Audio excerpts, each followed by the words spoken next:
welcome back to your English class. I hope all of you are doing good. I am Sharanya, your English teacher. Today we are moving to the last part of our lesson, the jungle air crash. So let's move to the class. The next morning, I wanted to push on. It might be days, even weeks before the people came for their boat. But I did not want to take a boat which belonged to someone else. However, the rain was pouring down again, so I stayed in the hut.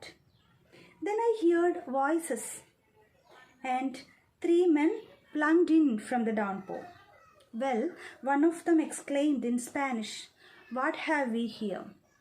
So, the next morning, she wanted to continue her journey. She don't want to stay in the hut, and she wanted to continue. ചിലപ്പോൾ ദിവസങ്ങളോ ആഴ്ചകളോ ആയിരിക്കാം ഈ ആൾക്കാർ ഈ boat തേടി അല്ലെങ്കിൽ ഈ ഹട്ടിലേക്ക് വന്നിട്ടുണ്ടാവുക. അതുകൊണ്ട് തന്നെ അവൾക്ക് വേറൊരാളുടെ ഒരു ബോട്ട് അപഹരിച്ച് അത് ഉപയോഗിച്ച് പുറത്തു പോകാനായിട്ട് താല്പര്യം ഉണ്ടായിരുന്നില്ല. അതുകൊണ്ടാണ് അവൾ അത്രയും നേരം ആരെങ്കിലും വരികയാണെങ്കിൽ അവരുടെ കൺസെൻറ്റോട് കൂടി ആ ബോട്ട് യൂസ് ചെയ്യാമെന്ന് വിചാരിച്ച് അവിടെ സ്റ്റേ ചെയ്തത്. മഴ ഉള്ളതുകൊണ്ട് പുറത്തൊന്നും പോവാതെ ഹട്ടിൽ തന്നെ അവൾ ഇരുന്നു. അപ്പോഴാണ് 3 ആൾക്കാർ സംസാരിച്ചുകൊണ്ട് താഴെ നിന്ന് കയറി വരുന്നത് അവൾ കണ്ടത്. അതിലൊരാൾ സ്പാനിഷിൽ സംസാരിക്കുന്നുണ്ട്. നമ്മൾ എന്തിനാണ് ഇവിടെ വന്നതെന്ന് മറ്റാൾക്കാരോട് ചോദിക്കുന്നതായിട്ട് കണ്ടു. Next paragraph.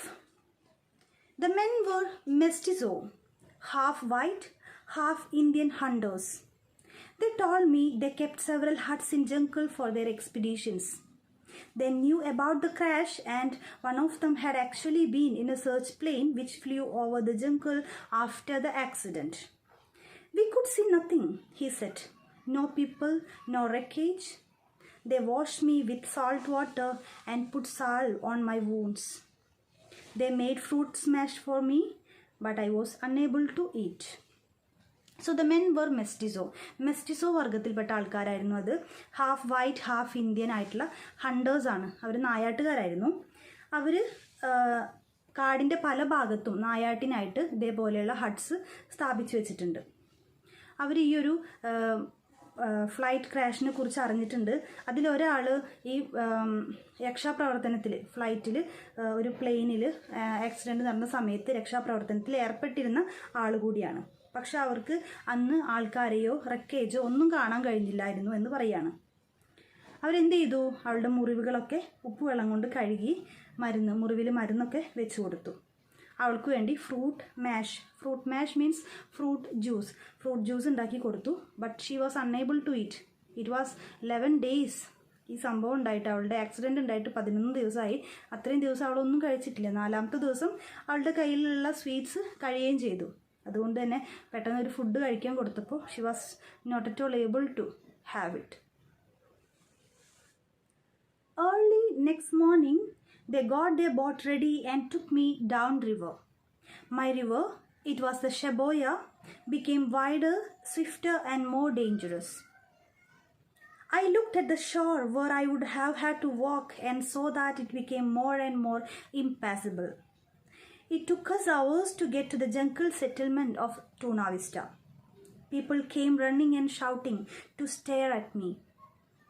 One of my rescuers explained why. My eyes were so bloodshot, they looked entirely red, and my face was disfigured and swollen out of shape from the insects' bites. My arms and legs were pocked with worm lesions. I looked like a living nightmare. So next morning, early morning, they got their boat ready and they took her to the down river. അങ്ങനെ boat റെഡിയാക്കി വെച്ച് next day മോർണിംഗിൽ അവർ യാത്ര ചെയ്യാൻ വേണ്ടി തുടങ്ങുകയാണ്. ആ റിവറിൻ്റെ പേരാണ് ഷബോയ. റിവർ ഏതായിരുന്നു? ഷബോയ ആയിരുന്നു. അത് കൂടുതൽ വൈഡറും കൂടുതൽ സ്വിഫ്റ്ററും അതുപോലെ വളരെ ഡേഞ്ചറസുമായിട്ട് മാറിയിട്ടുണ്ടായിരുന്നു. ഒരുപാട് വിഡ്ത്ത് കൂടുകയും ചെയ്തിട്ടുണ്ടായിരുന്നു, ഫാസ്റ്റ് ആവുകയും ചെയ്തിട്ടുണ്ടായിരുന്നു. അവൾ ആ ഷോറിൽ നോക്കി. അവളിനി മുന്നോട്ട് നടക്കേണ്ടിയിരുന്ന ആ ഷോറ് അതായിരുന്നു. ആ ഒരു റിവർ ബാങ്കിലൂടെ വളരെ ബുദ്ധിമുട്ടി നടന്നുകൊണ്ടിരിക്കുകയായിരുന്നു. അത് കൂടുതൽ ബുദ്ധിമുട്ടേറിയ യാത്രയാവുമായിരുന്നു എന്ന് അവൾ ആലോചിച്ചു. Impossible means impossible to travel along. So വളരെ മണിക്കൂറുകൾ എടുത്തിട്ടാണ് അവരുടെ ജംഗിൾ സെറ്റിൽമെൻ്റ് ആയിട്ടുള്ള ടൂണ വിസ്റ്റയിൽ അവർ എത്തിയത്. അത്രയും ഫാസ്റ്റായിട്ടാണ് റിവർ പോയിരുന്നത്. അവിടുത്തെ ആൾക്കാർ അവളുടെ അടുത്തേക്ക് ഓടി വരികയും അതുപോലെ ഷൗട്ട് ചെയ്യുകയും അവളെ തുറിച്ച് നോക്കുകയൊക്കെ ചെയ്തിരുന്നു. അപ്പോൾ അവളെ രക്ഷിച്ച ഒരാൾ അവളോട് പറഞ്ഞു, എന്തുകൊണ്ടാണ് അങ്ങനെ ചെയ്തതെന്ന് പറഞ്ഞു കഴിഞ്ഞാൽ, അവൾ ഇൻസെക്ട്സ് ബൈറ്റ്സ് കാരണവും അതുപോലെ അവളുടെ കണ്ണൊക്കെ ആകെ ചുവന്ന് ചോര നിറമായിട്ടുണ്ടായിരുന്നു. അതുകൊണ്ട് എൻറ്റേർലി ഷീ വാസ് ഡിസ്ഫിഗേർഡ്. അവളുടെ മുഖം ഒക്കെ വികൃതമായിരുന്നു, നീര് വന്ന് വീർത്തിരുന്നു, അതുപോലെ ഔട്ട് ഓഫ് ഷേപ്പായിരുന്നു ഇൻസെക്ട്സ് ബൈറ്റ്സ് ഒക്കെ കാരണം കൊണ്ട്. അതുകൊണ്ട് അവളെ കണ്ടപ്പോൾ ഒരു ലിവിങ് നൈറ്റ് മെയർ പോലെ, ഒരു ജീവിക്കുന്ന ദുസ്വപ്നം പോലെയാണ് തോന്നിയിരുന്നത്. അതുകൊണ്ടാണ് ആൾക്കാർ അവളുടെ അടുത്തേക്ക് ഉറ്റുനോക്കുകയും അവളെ ഷൗട്ട് ചെയ്യുകയൊക്കെ ചെയ്തിരുന്നത്. Because Tuna Vista was an agricultural colony, it had a small dispensary where I was washed and my wounds treated. They used a special medicine to clean out all the worms and give me an injection to counteract inflammation. So tuna vista ഒരു agricultural കോളനിയാണ്, ചെറിയൊരു വില്ലേജാണ്. അതുകൊണ്ട് തന്നെ അവിടെ ഒരു ചെറിയ ഡിസ്പെൻസറിയാണ് ഉണ്ടായിരുന്നത്.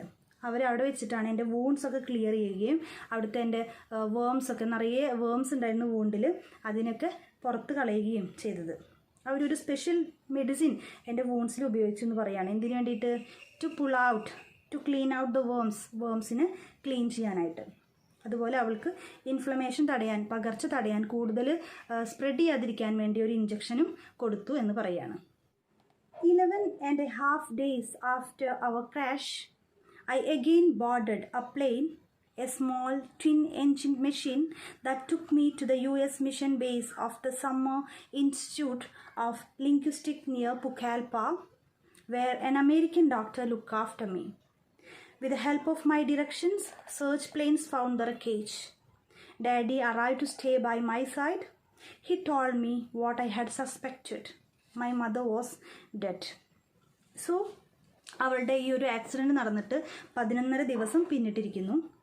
അവൾ വീണ്ടും ആ 11.5 ദിവസം പിന്നിട്ടതിന് ശേഷം അവൾ വീണ്ടും ഒരു ഫ്ലൈറ്റിൽ, ഒരു പ്ലെയിനിൽ കയറാണ്. ഒരു സ്മോൾ ടിൻ എൻജിൻ്റെ 2 എൻജിനുള്ള ഒരു മെഷീനാണ്. അത് അവളെ US mission base of summer institute of linguistic, പുക്കാൽപ്പയുടെ അടുത്തുള്ള ഈ ഒരു സ്ഥാപനത്തിൽ അവളെ എത്തിക്കുകയാണ്. അവിടെ ഒരു അമേരിക്കൻ ഡോക്ടറാണ് അവളെ ട്രീറ്റ് ചെയ്തത്. അവളുടെ ഡയറക്ഷൻ്റെ ഹെൽപ്പിൽ, അവൾ പറഞ്ഞു കൊടുത്തതനുസരിച്ചിട്ട് അവരെന്ത് ചെയ്തു, സെർച്ച് ചെയ്യാൻ പോയി. വീണ്ടും ആ ഫ്ലൈറ്റ് റെക്കേജ് ഉണ്ടായ സ്ഥലം ഒന്ന് സെർച്ച് ചെയ്യാൻ പോയി. അവിടെ അവർക്ക് റെക്കേജ് കണ്ടെത്താനായിട്ട് കഴിയുകയും ചെയ്തു. അവളുടെ അച്ഛൻ അവളുടെ അടുത്തേക്ക് വന്നു, അവളുടെ അടുത്ത് നിന്നു. അവൾ എന്താണോ അവൾ എക്സ്പെക്റ്റ് ചെയ്തിരുന്നത് അമ്മയെക്കുറിച്ച്, അത് തന്നെയാണ് അവൾ അച്ഛനിൽ നിന്ന് കേട്ടത്. അമ്മ മരണപ്പെട്ടിരുന്നു. So this is what our lesson. It had happened in her life really. So searchers found the Electra scattered over 16 kilometers of jungle. The cause of the crash and how Giuliani got safely down are unknown. One theory is that the plane exploded at 3,000 meters, that the fall of some pieces was cushioned by an enormous upward current of air in the storm. So searchers ഈ ഒരു ഫ്ലൈറ്റിൻ്റെ റെക്കേജ് കണ്ടുപിടിച്ചു. ഏകദേശം 16 kilometre, കാടിനുള്ളിൽ നിന്നും 16 kilometre അകലെയായിട്ടാണ് ഈ റെക്കേജ് കണ്ടുപിടിച്ചത്. എങ്ങനെയാണ് ഈ ഫ്ലൈറ്റ് ക്രാഷ് ഉണ്ടായതെന്നോ എങ്ങനെയാണ് അവൾ സേഫായിട്ട് താഴെ എത്തിയതെന്നോ ഉള്ള റീസൺ ഇതുവരെ കണ്ടുപിടിക്കാനായിട്ട് പറ്റുന്നില്ല. ചിലപ്പോൾ ഒരു theory, may be one theory is that the plane exploded at 3,000 metres, 3000 അടി മുകളിലായിട്ട് ഫ്ലൈറ്റ് ചിലപ്പോൾ പൊട്ടിത്തെറിച്ചതായിരിക്കാമെന്ന് പറയുന്നു. അതിൻ്റെ ചില കഷ്ണങ്ങളാണ് കാടിൻ്റെ പല ഭാഗത്തു നിന്നായിട്ട് പിന്നീട് കണ്ടെത്താനായിട്ട് കഴിഞ്ഞത്. So dears, this is what our lesson. I hope all of you understood the lesson, and if you have any doubt you can ask me. Okay, now let's wind up our class. Take care all of you. Bye.